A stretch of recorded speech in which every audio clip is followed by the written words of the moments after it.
Four judges who approved the Carter Page FISA warrants were all nominated by Republican presidents. And Republican Senator Marco Rubio says there was a reason he believes to keep an eye on Page. Yeah, I have a different view on this issue than the president and the White House.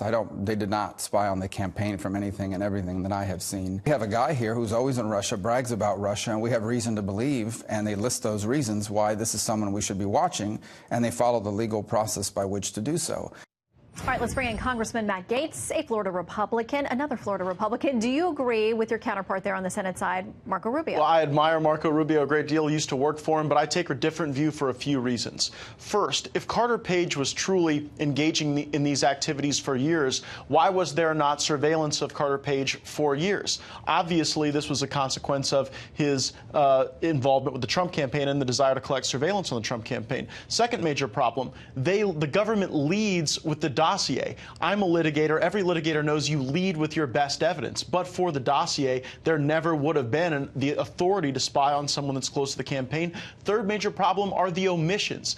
You never see the Hillary Clinton campaign or the DNC even mentioned when it comes to their relationship to paying for this dossier. You also don't see that Nellie Orr, the wife of Bruce Orr, a senior Justice Department official, was working on this, and then Bruce Orr was the person who valeted the political information into the intelligence spectrum. So for those three reasons, I would take a different view from my mentor, my good friend Marco Rubio. I would say this weekend when the FISA stuff went public, I immediately was trying to read it myself, and my Twitter feed was split down the middle.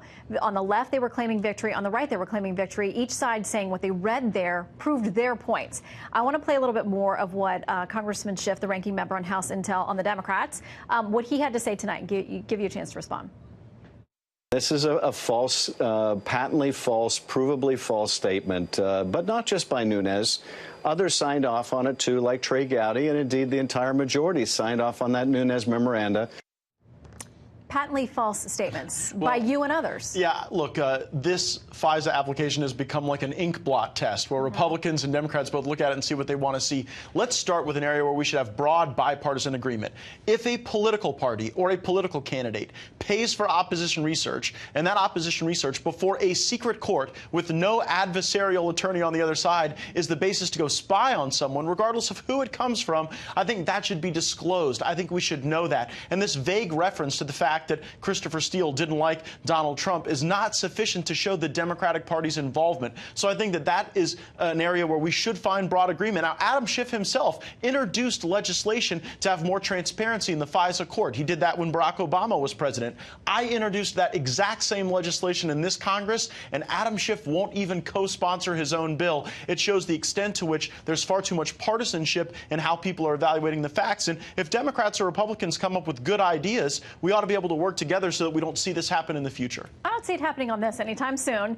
But let me read you this from the Washington Post. The headline said, with the release of new documents, Devin Nunes' memo on Carter Page has gotten even less credible. Then inside the piece it says, from the evidence at hand, though, it's certainly fair to assume that it's Nunes' memo, not the warrant application, that suffered from a stronger political bias in its creation. Well, I would encourage everyone to go and look at the piece that Byron York did in the Washington Examiner, where he broke down every paragraph of the Nunes memo, and then he went through the information in the FISA application that justified those claims. The most significant claim is that information went from the DNC to the spouse of a Justice Department official into an application, and then formed the basis of that application, and then was validated by a Yahoo News article by Michael Isikoff that was planted by Christopher Steele. That Yahoo News article cited 4 times in the first 30 pages of the FISA application. Why do you think the left is looking at the same information and claiming victory?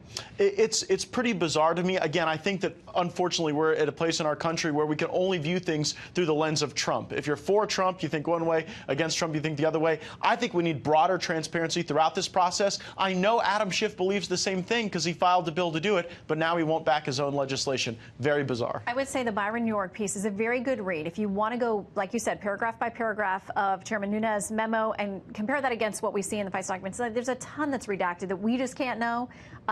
Whether we get any more of that or not, I don't know. I think we will. I think the president wants to see full transparency here, and I think you're going to see a lot more information declassified. We wouldn't even have this information if President Trump hadn't declassified the Nunes memo. You are probably right about that. All right, Congressman, great to have you in. Thank you, Shannon.